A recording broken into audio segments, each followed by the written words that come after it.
The next portion of the service is the inspirational lecture.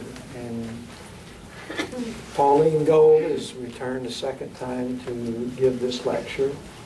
Last time she was here, she was still in the student process and has recently received her certifications from the Casadega Spiritualist Camp, which is about a 120-year-old organization for ordaining and training ministers and mediums. She has, you can't hear me, Dr. T? Guess you got to turn me back up there. Now you speak up.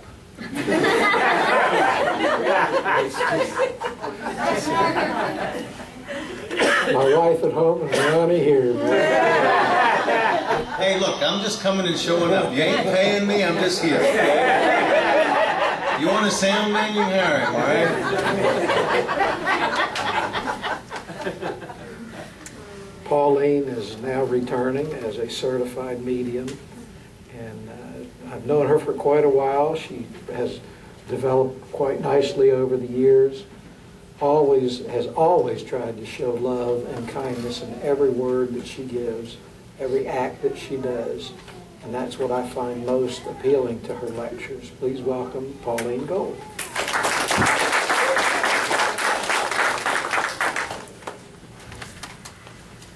Good morning. Good morning. It's a privilege and an honor to be here with you this morning. And I would like to thank Reverend Steve Atkins for this opportunity to be here this morning with all of you. Many people have asked me about my personal journey to date. And through the years, I've given different answers. But each one of them had one thing in common. My path to spiritualism has been an adventure back to my authentic self. For me, it's about developing a practice of introspection and inner work to become conscious of what you believe and why, developing a strong sense of self. As a spiritualist, we develop a special relationship with our inner nature. It teaches us to value and empower ourselves by taking responsibility for co-creating our lives and our health. To be accountable. Because all of life exists as a tool for our own creation, and all its events merely present themselves as opportunities for you to decide to be who you are. The best any spiritual teachings can offer you is the capacity to develop your own inner knowing, getting in touch with yourself, discovering the role of your spiritual essence. My own life was geared, like most young people, trying to get it right to please my parents. Correct. And as a result, deep frustration and a feeling of unworthiness. Without putting blame, our culture makes it difficult for us to learn how to grow emotionally. And speaking to my mom today, at this age, at this junction in my life, it's interesting hearing her perspective of my life as a child. Because her memories and my memories, I feel like we're talking about two different kids. So you can say there was just a lot of stuff that was imprinted in my subconscious mind from an early age. But what emerged from all of this was learning to trust myself, to honor myself. My self-empowerment has taken me years.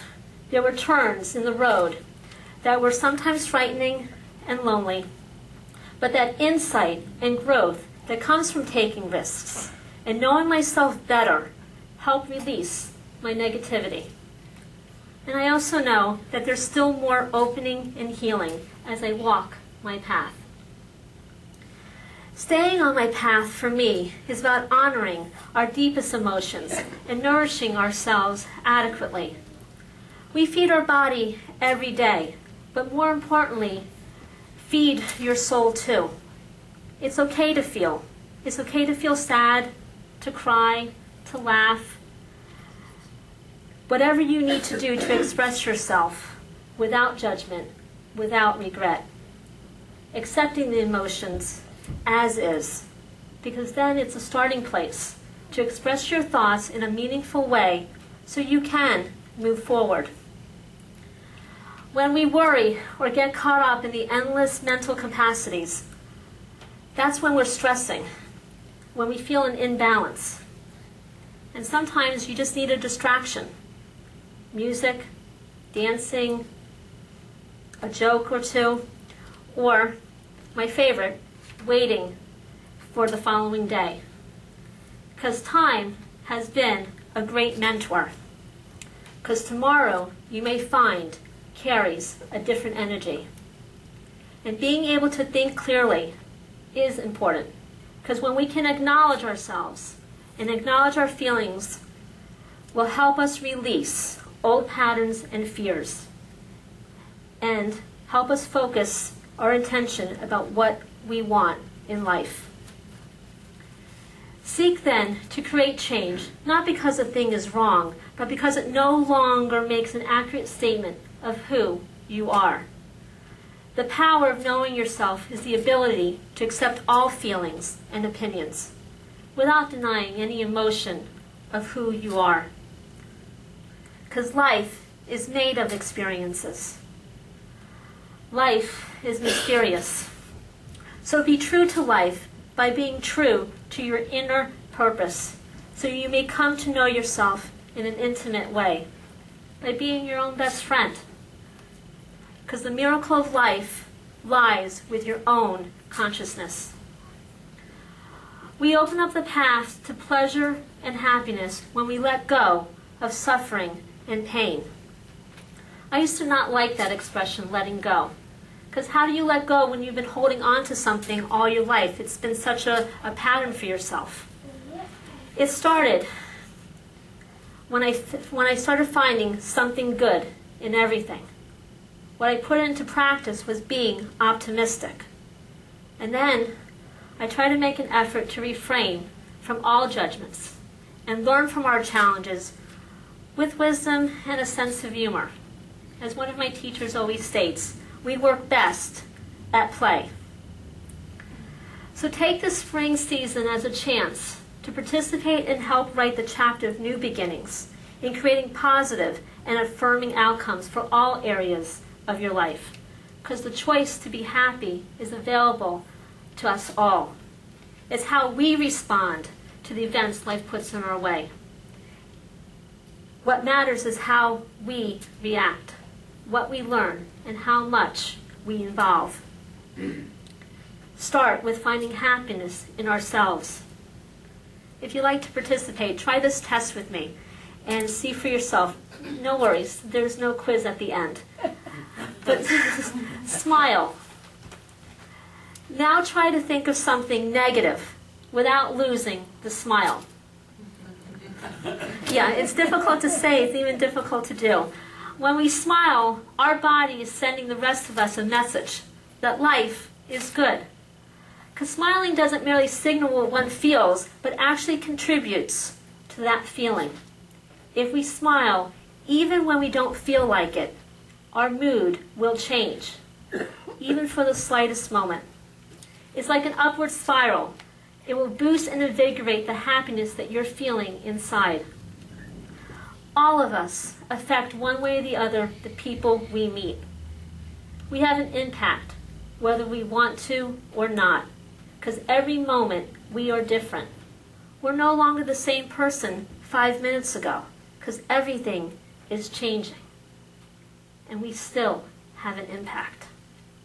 So do things you really enjoy, which gives you pleasure, and eliminate sacrifices from your life as much as you can, because the greatest gift that you can be is yourself. Experiencing ourselves as the source of love and joy is what spiritual growth is about. Discovering the power of hope, to discover what can be. We have an effect, and sometimes without knowing the meaning of it. There's a Buddhist saying, before enlightenment, he gathered wood and carried water. After enlightenment, he gathered wood and carried water. Be you. Be yourself. be who you are today. Permit and allow yourself to shine with joy and radiance in the world, because you bring to everything you touch the value of you. You invest in your ethics with everything you do and say. And yes, there's always an underlying feeling of uncertainty. When we feel dissatisfied or something's not quite right or something's just missing, but you empower yourself when you're gentle and kind to yourself, and you look within to understand your heart's desires. Because for everything that you do, for everything that you will do, will inevitably affect the person you already are. That you already are.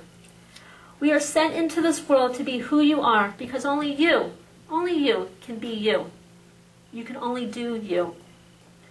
Because it is with your emotions, your past problems, your family background, your knowledge, your emotions, which comes together to make you holistically unique. When we're able to recognize you don't need to do in order to be. You don't have to do anything to be you. There never has been, nor will there ever be, anyone as unique as you are. You're exactly as God created you, whole, complete, and perfect. Like one of my teachers always reminded us, you are a powerful spiritual being. We are truly magical beings. Because ultimately, the goal is about deepening our relationship with our true self, engaging in activities that feed and nurture our core identity. Because as a spirit, you can always choose to be joyful or sad, or anything else you want to be in between. I can't claim to be the happiest person on earth, but when we do things that make us happy, we honor ourselves. We can begin to develop and strengthen the integrity of our spirit when we listen and trust ourselves. It begins with, today is the day for gratitude. Be grateful for what you have right now, the little and big things in your life. It could be a smile, a phone call, a bird, a sunrise. Count your blessings with the people that surround us in our lives, as well as the simple pleasures that every day brings. It begins with today is the day for adapting to changes in our lives. Try something new, different, or surprising. We are creatures of habit and routine. But also try to open up to new opportunities. To open up so you can learn more and receive more. Because the world has so much more to offer than we can ever imagine. It begins with today is the day for healthy lifestyles. Because your body, mind, and spirit all need nourishing. Being active is good for our physical health. But also having fun, smiling, and laughing, it serves as an energy booster and improves our mood instantly. Being passionate about things adds value to your life. Embracing the unknown and flow with the mystery that's unfolding in your life. It is my hope that you will unlock something within yourself that propels you to become the great person you are always meant to be. Because life is an open-ended horizon. Nothing is impossible. Nothing. So dwell in the possibilities that's in front of you. I would like to end with a quote that a friend shared with me. The most perfect relationship you will ever have is the one with yourself. It's been an amazing journey, and I thank you for all of you being a part of it, and thank you for listening.